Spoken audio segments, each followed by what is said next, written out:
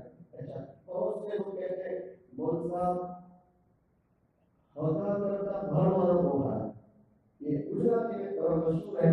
اکثر لوگوں کی زبان میں یہ آتا ہے کہ وہ صاحب باہر کے لوگ اچھے ہیں اندر والوں سے۔ میرے استاد اکثر فرمایا کرتے تھے جب سبق پڑھاتے تھے کہ یہ اقرب یعنی قریبی رشتے دار یہ حمزہ سے آتا ہے، لیکن کبھی یہ اقرب عین سے اقرب بن جاتے ہیں، یعنی بچھو بن جاتے ہیں۔ تو نبی علیہ السلام کو معلوم تھا کہ آدمی کو زیادہ تکلیف قریب سے ہونے والی، رشتے دار سے ہونے والی، اس لیے کہ رشتے دار ساتھ میں رہتا ہے، اونچ نیچ ساری چیزوں سے واقف ہوتا ہے، تو اکثر رشتے داروں سے ہی کچھ نہ کچھ ٹکر آتے ہیں۔ تو آپ علیہ السلام نے پہلے سے بتائی ہوئے کر دیے کہ پریشانیوں کو مت دیکھنا، تکالیف کو مت دیکھنا، رشتے داری جوڑنا اس نیت پر کہ اگر تم نے رشتے داری کو جوڑا، رشتے داروں کا خیال کیا، تو نظر میں اللہ یہ دے رہا ہے کہ اللہ تمہاری عمر میں برکت ڈال دے گا اور اللہ تمہاری روزی میں برکت ڈال دے گا۔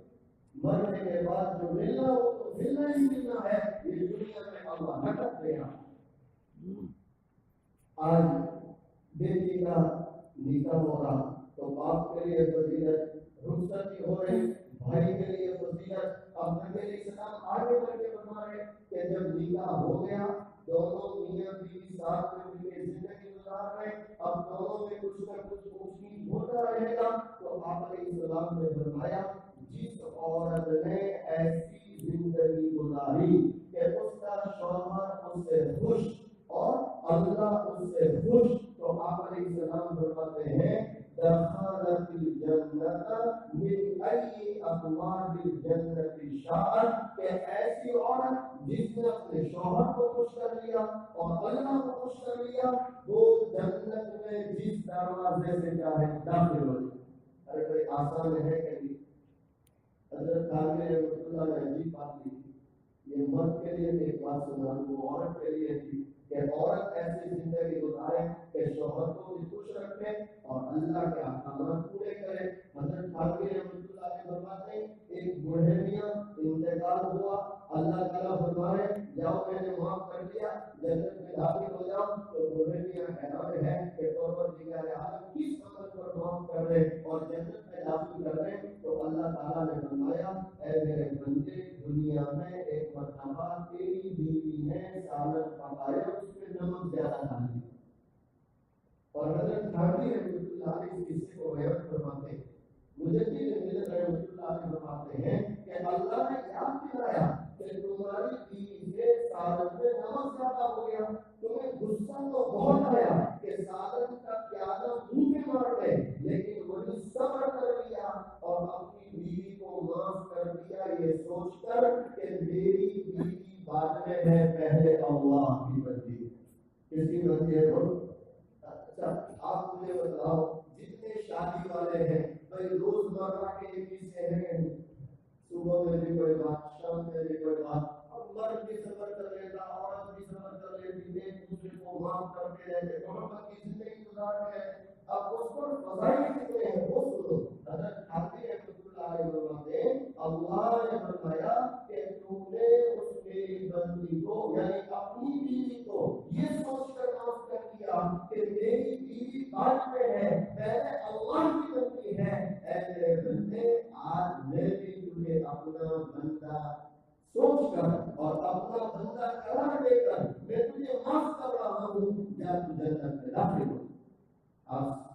سمجھے کہ آپس کا درد اور ایک دوسرے کو معاف کرتے رہنا یہ اللہ کو کتنا پسند ہے۔ بلکہ آپ علیہ السلام نے ایک عمومی حدیث بیان کی، آپ علیہ السلام نے فرمایا اے لوگوں تم میں سے کون ہے جو یہ چاہتا ہے کہ قیامت والے دن اللہ اسے معاف کر دے؟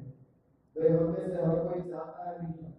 آپ علیہ السلام فرما رہے ہیں اے لوگوں تم میں سے کون ہے جو قیامت والے دن یہ چاہتا اللہ اسے معاف کر دے؟ آپ علیہ السلام نے فرمایا تم میں کا جو یہ چاہتا ہے کہ اللہ اسے معاف کر دے اس کو چاہیے اللہ کے بندوں کی غلطیوں کو معاف کرے۔ ارے آسان ہے نہیں، کریں گے انشاءاللہ اللہ مجھے آپ کو آپس میں ایک دوسرے کو معاف کرنے کی اور رشتہ داریوں کو مضبوط کرنے کی توفیق عطا فرمائے۔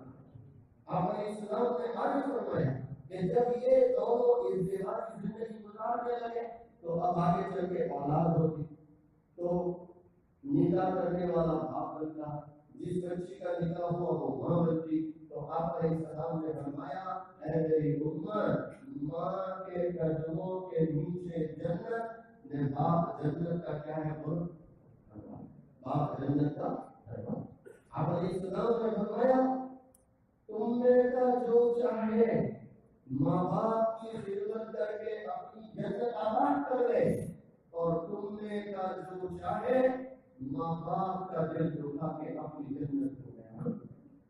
مشاہد لکھتے ہیں ماں باپ کو خوش رکھنا اور ماں باپ کی خدمت کرنا یہ اپنی جنت بنانا ہے، اور ماں باپ کو بجھانا اور ماں باپ کو رلانا اپنے ہاتھوں اپنی جنت کو ویران کرنا۔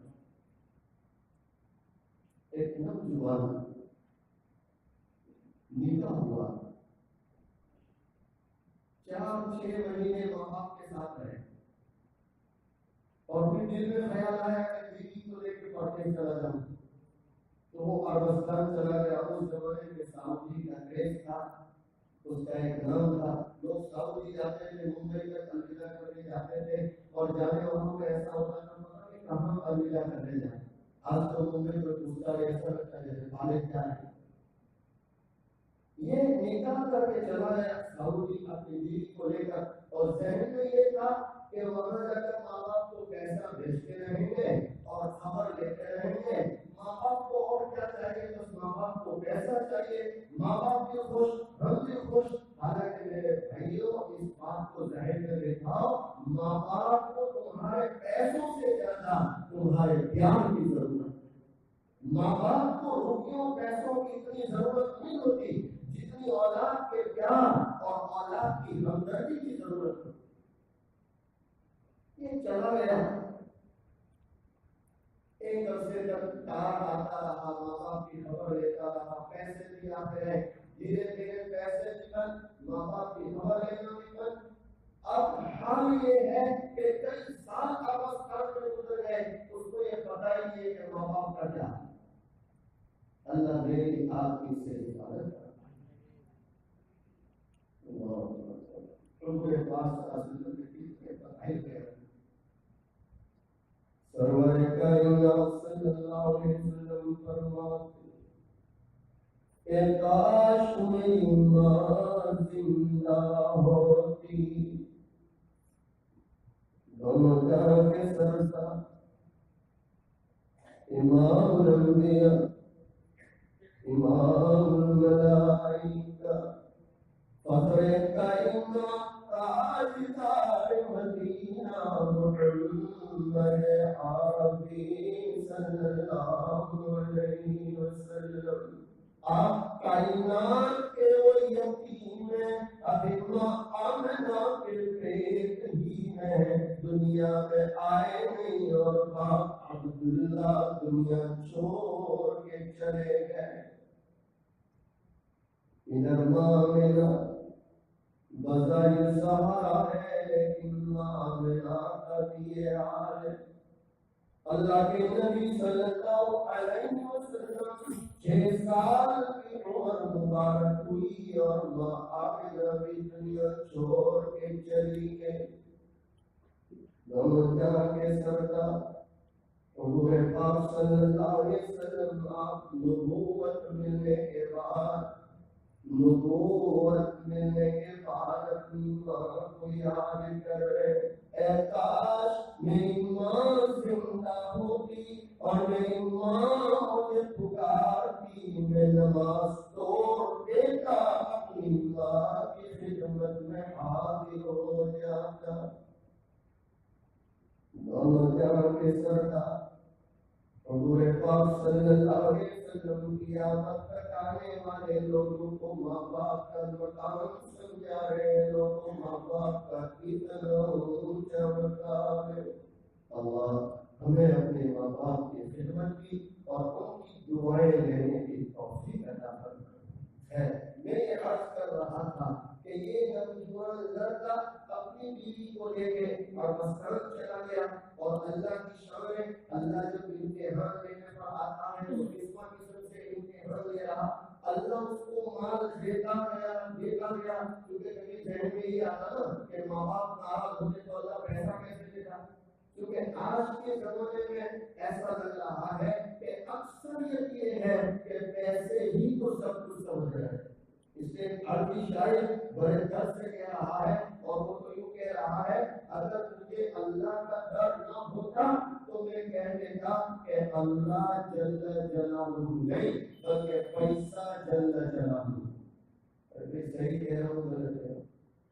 آج عزت، بڑا ہونا اور ہر چیز کے معیار مال کو بنایا جا رہا ہے، پیسے کو بنایا جا رہا ہے۔ اللہ اس فتنے سے بھی میری اور امت کی حفاظت کرتا ہے۔ اللہ کی شان ہے، اللہ مال دیتا گیا تو اللہ نے اتنا مال دیا کہ ہر سال خرچ کرنا، ہر سال خرچ کرنا۔ مگر اس ذہن میں شیطان یہ بھی چاہتا کہ ماں باپ ناراض ہونے تو ہر کیسے نصیب ہونا، ہر سال خرچ کرنا۔ 13 حج ہو گئے، 13، اور 13واں حج کر کے کعبہ کا غلاف پکڑ کے کھڑا ہے اور زار و قطار رو رہا ہے، رسو کہہ رہے ہیں۔ ایک اللہ کے ولی طواف کرتے ہوئے اس کے قریب پہنچے، پیچھے سے کندھے پر ہاتھ رکھا، کہ بیٹا کوئی تکلیف ہے، کوئی سامان گم ہو گیا، یہ کیوں رو رہے ہو؟ تو وہ روتے روتے کہہ رہا ہے، حضرت کیا بتاؤں، جب بھی اس چوکھٹ پہ آتا ہوں اور حج سے فارغ ہو کر یہ گلاف پکڑ کے میں اللہ سے دعا کرتا ہوں، اے اللہ اس گنہگار کی حاضری کو قبول فرما، تو آسمان سے ندا آتی ہے، اے آنے والے تیرا آنا ہمیں منظور نہیں، تیری حاضری ہمیں منظور نہیں۔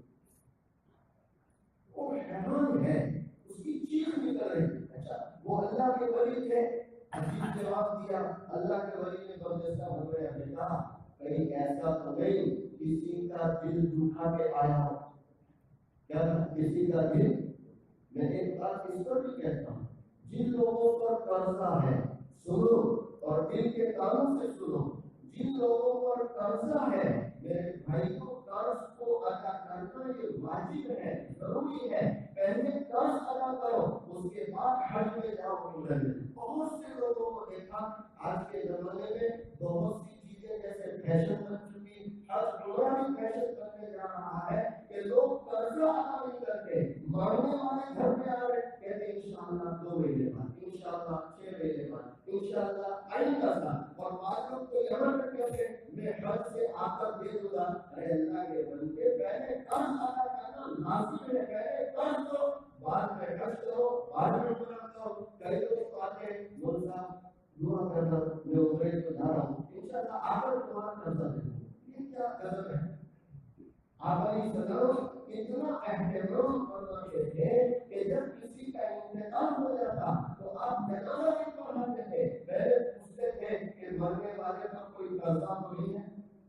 آپ ذرا اندازہ کریں، مرنے والے پر کوئی قرضہ تو نہیں؟ جب یہ بات معلوم ہوتی کہ اس کے ذمہ کوئی قرضہ نہیں ہے تو آپ آگے بڑھتے تھے، جنازہ پڑھاتے، اور جب معلوم ہوتا اس پہ قرضہ ہے آپ جنازہ نہیں پڑھاتے۔ تو پہلے قرض ادا کرنا چاہیے، اس کے بعد عمرہ کرو، حج کرو، جو کرو۔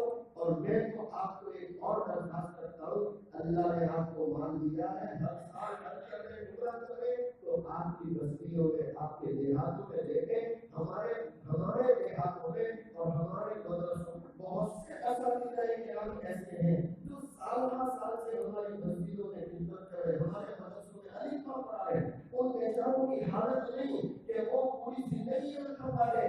عمرہ کر سکے حج کر سکے اللہ نے آپ کو دیا ہے ایک فرض ادا کرو پھر اللہ دے تو آپ جو ہے امام صاحب کو بھیجو مولوی صاحب کو بھیجو مدرسے میں پڑھانے والے اساتذہ کو بھیجو یہ جو عمرے کو جائیں گے حج کو جائیں گے انشاءاللہ ان کی دعائیں لگے گی اور یہ وہ چیزیں ہیں کہ اللہ کے دربار میں یہ عمل پسند آ گیا اور اللہ اس کو ضرور پسند کرتا ہے انشاءاللہ یہ مغفرت کا ذریعہ بن جائے یہ کرنے کی کچھ باتیں میں آپ کو بتا رہا ہوں کہ جس کو زندگی میں کرنا چاہیے تاکہ زیادہ سے زیادہ ہم کو اس کا نفع مل سکے مجھے یاد ہے یہاں بہت سے لوگ بیٹھے ہیں حضرت مولانا علی سلطانی رحمۃ اللہ علیہ رحمۃ اللہ کو دیکھنے والے ان سے دعائیں لینے والے ان کی خدمت کرنے والے یا بہت سے لوگ ہیں مجھے برابر یاد ہے حضرت نے مجھے ایک دن کہا کہ مول صاحب میرے تو پاسپورٹ ہی پاتا ہے پاسپورٹ ہی پاتا کبھی تو پاسپورٹ ہی نہیں کیا بات ہے کہا بس ایک حج کرنا فرض ہے الحمدللہ وہ ہو گیا پھر کتنے حج فرض ہے زندگی میں ایک فرض ایک لیکن آج اللہ معاف کرے اس میں یہ فیشن طریقے لوگ بیمار ہے بہت سا اللہ کا شکر ہے 10 فرض ہو گئے اب یہ کوئی گناہی کی چیز ہے آدمی عمر کو زیادہ تو وہ بھی گناہ کر رہے ہیں بہت سا اللہ کا شکر ہے 20 عمریں تو ہو گئی تو عبادت میں ریا بھی ہے شو بھی ہے اللہ اس سے ہماری عبادت کرنا ہے ہمارے حضرت مجھے کہتے ہیں بول صاحب میرے پاس تو حج حج کرنے میرے پاس بہت سے لوگ آتے ہیں کہ حضرت میں آپ کو حج میں بھیجنا چاہتا ہوں میں ان کو کہتا ہوں بھائی تم یہ حج کا روپیہ مجھے دے دو مال بنا تم کو حج کا ثواب مل گیا میرے پاس بہت سے غریب ہیں بیوہ ہیں یتیم ہیں کہ ان پہ روپیہ خرچ کر دوں گا تمہیں حج کا بھی ثواب ملے گا اور یتیم بیووں پر خرچ کرنے کا بھی اجر ملے گا مل سکتا ہے میں اس پر ایک اور بات حضرت حضرت نے راستے میں بتایا کہ امت کا حال یہ ہے کہ غریب بیوہ یتیم بہت سے ضرورت مند ہے جو وہاں خرچ نہیں کرتے یہ شادیاں کرنے والے 4 5 10 لاکھ روپے جو شادی میں خرچ کرتے اگر یہ اپنی شادی مختصر کر دے بھائی 25-50 ہزار میں بھی شادی کرنا چاہے تو ہو سکتی نہیں ہو سکتی اگر یہ شادیاں کرنے والے اپنی شادیوں کو مختصر کر لیں امت میں اتنے بے سہارا لوگ ہیں آپ اس پر اپنا مال خرچ کریں انشاءاللہ شادی میں خرچ کریں یہ تو فضول جا اس پر کوئی ثواب نہیں ہے بلکہ اگر اس شادی کے خرچ کرنے میں ریا نمونو شو دکھاوا اور رسم و رواج آ گئے تو بجائے ثواب کے گناہ ہو سکتا ہے اور اگر آپ یہی مال غریبوں پر بیواؤں پر یتیموں پر خرچ کریں تو انشاءاللہ ثواب ہی ثواب ہے اور میں پورے دعوے سے کہتا ہوں کہ یہ عمل تمہارے لیے کل میدان محشر میں نجات کا ذریعہ بن جائے گا ہو جائے گا نہیں ہو جائے اللہ تعالیٰ مجھے بھی عمل کی توفیق دے اللہ آپ کو بھی عمل کی توفیق دے خیر میں اس سے عرض کر رہا تھا کہ یہ حضرت مولانا علی یوسف رحمۃ اللہ علیہ کا عمل تھا آپ نے ایک ہی حج کیا پھر حج کو نہیں گئے آپ جائیے ضرور نہیں کرتا اللہ دینا کرو لیکن اپنی مسجد کے خدام کا اپنے مدرسوں میں جو بچوں کو پڑھا کے اساتذہ ان کا بھی خیال کرو انہیں بھی بھیج دو تاکہ ان بیچاروں کو اللہ کا گھر دیکھنے نصیب ہو جائے یہ لڑکا ہر سال حج کر رہا 13 حج ہے وہ اللہ کے وقت میں کرنے پر ہاتھ رکھ کے کہا دیتا کہیں ایسا تو نہیں کسی کا دل دکھایا تو اس کو ایک دم چوٹ لگے اس کی چیخ نکل گئی اس نے کہا حضرت کسی کے دل کو کیا پیٹ پہنچا تھا ماں باپ کو بلا کے آئے ماں باپ کو حضرت نے کہا بیٹا جلدی کرو ماں باپ کے پاس جاؤ ان سے معافی مانگو اس لیے کہ رزق ربی کی رزق والدی کہ ماں باپ کی رضا اللہ کی رضا ہے ماں باپ راضی ہے تو اللہ راضی ہوگا اور تم نے ماں باپ کو دکھایا ہے ماں باپ کو بلایا ہے تو وہ اللہ کبھی تم سے راضی نہیں ہوگا یہ لڑکا فوراً بکنگ کرایا اپنے وطن گیا اور بستی میں داخل ہوا پرانی یادیں تازہ ہو گئی کیونکہ کئی سالوں کے بعد وطن میں قدم رکھا تو اس کو پرانی یادیں تازہ ہو رہی جیسے گھروں میں داخل ہوا ایک بچی چھوٹی سی مل گئی اس بچی کو سلام کیا اور بچی کو کہی ٹھہرو اس طرح کے بوڑھے میاں اور ایک بوڑھی عورت گاؤں میں رہتے تھے ان کا کیا حال ہے اب دیکھو اللہ کی شان اللہ چھوٹی سی بچی کی زبان میں ڈالا چھوٹی سی بچی کہہ رہے کیا کرے بیچارے بوڑھے ایک ہی بیٹا ایک نہیں نکلا. کیا ہے؟ ایک ہی بیٹا تھا، لیکن اس سے ہمارے یہاں لوگ دعائیں کرتے ہیں کہ اللہ ایک دینا لیکن نیک دے، ایک دینا لیکن کیسا دینا؟ نیک دے.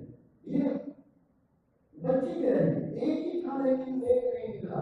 تو اس کی آنکھوں میں بھی آنسو آ گئے کہ یہ تو اللہ بچی ہے لیکن بھی اس کا تھا. اس نے بھی پوچھا اچھا وہ بوڑھا جو تھے بوڑھے میاں ان کا کیا حال ہے؟ تو بیٹی کہنے لگی وہ چھوٹی سی بچی کہ بیچارہ بوڑھا باپ اپنے بیٹے کا انتظار کرتے کرتے دنیا چھوڑ کے چلا. یہ بات کر رہے انتظار ہو گیا تو میں کہو کمان کے تو کیا کرے گا جب یہ باپ کا وہ دیکھ کر تم کو رسید تو چلا گیا. اچھا ماں کا کیا حال ہے؟ تو چھوٹی سی بچی کہہ رہی ہے بیچاری ماں اپنے بیٹے کی یاد میں روتے روتے روتے اپنی آنکھیں کھول چکی. ہنسی ہے چار پائی میں کوئی ہے ہنسیوں کا ڈھانچہ ہے. تو یہ دوڑ کے گیا دروازہ کھلا اپنی ماں کے سرہانے جا کر بیٹھ گیا. ماں ماں ماں تو اس کی ماں کے ہونٹ ہلنے لگے. ماں ماں ہوتی ہے برسوں بعد بھی بیٹا آئے فوراً کو پہچان لے کہ اس کو حالات سے احساس ہو جاتا. تو بیٹا ماں کے پاس جا کر رونے لگا. ماں میں آ گیا مجھے معاف کر دے مجھ سے غلطی ہو گئی. تو ماں نے تڑپتے ہوئے اپنا ہاتھ اٹھایا اور بیٹے کے سر پہ رکھا اور اپنے بیٹے کو کہے بیٹا میں نے تیرے سارے قصور معاف کر دیے. یہ دوسرا کام ہے لیکن تھوڑا رک جانا. مجھے لگتا نہیں کہ اب زیادہ جی سکوں. بیٹا تھوڑا رک جانا اس لیے کہ میں بڑے بڑے اللہ سے دعا کر رہی تھی کہ اے اللہ مرنا تو یقین ہے اور ہر ایک کو مرنا ہے لیکن میری تمنا یہ ہے کہ جب میرا انتقال ہو میرا اپنا کوئی مجھے اپنے ہاتھوں سے قبر میں اٹھائے. اگر تم آتا تو کوئی اور بھی اٹھا دیتا لیکن میں اللہ سے دعا کر رہی تھی تھوڑا رک جانا. تو بیٹا ماں کے ساتھ ابھی تو یہ باتیں کر رہا ہے اور وہی ماں کا انتقال ہو. اس نے اپنی ماں کی آنکھیں بند کی قبر کا نظام بنایا قبر کا نظام بنایا اور پھر دفن کیا. دعا ہو گئی لوگ چلے گئے. 4-5 دن بستی میں رہا. پھر اکیلا ہی تھا. پھر اربستان چلا گیا. اربستان جانے کے بعد حج کا موسم آیا. اب دیکھو ماں باپ کی دعاؤں کا اثر کیا ہوتا ہے اور ماں باپ کو سروں پہ ہاتھ رکھ کے اس کا اثر کیا ہوتا ہے. اب حج کا موسم آیا تو جو دوسرا حج کر رہا ہے حج کرنے کے بعد بلا کے کعبہ پکڑ کے کھڑا ہے اور اللہ سے بول رہا ہے اللہ تیرا گنہگار پھر تیری چوکھٹ پر حاضر. بس یہ کہنا تھا گیس سے ندا آ رہی ہے اے آنے والے ہم نے تیرا آنا منظور کر لیا ہے. یعنی تیری حاضری منظور ہے اور پھر ندا آئی اے آنے والے تیری ماں کی ناراضگی کی وجہ سے پچھلے حج جو ہم نے قبول نہیں کیے تیری ماں کے معاف کرنے کی وجہ سے وہ تیرا حج بھی ہم نے قبول کر لیا. مشاہد لکھتے ہیں ماں باپ اتنی بڑی نعمت ہے. اللہ تعالیٰ مجھے آپ کو اپنے ماں باپ کی بھی قدر کرنے کی توفیق عطا فرمائے. اسی پر آج کے بیان کو ختم کرتے ہیں. کیا آگے کا فکر بے شکم سے ہوگا؟ کیا آگے کا فکر بے شکم سے ہوگا؟ ہم کیا ہے جو ہم سے کوئی کام ہوگا؟ جو کچھ ہوا ہوا تیرے کرم سے، جو کچھ ہوگا تیرے کرم سے ہوگا.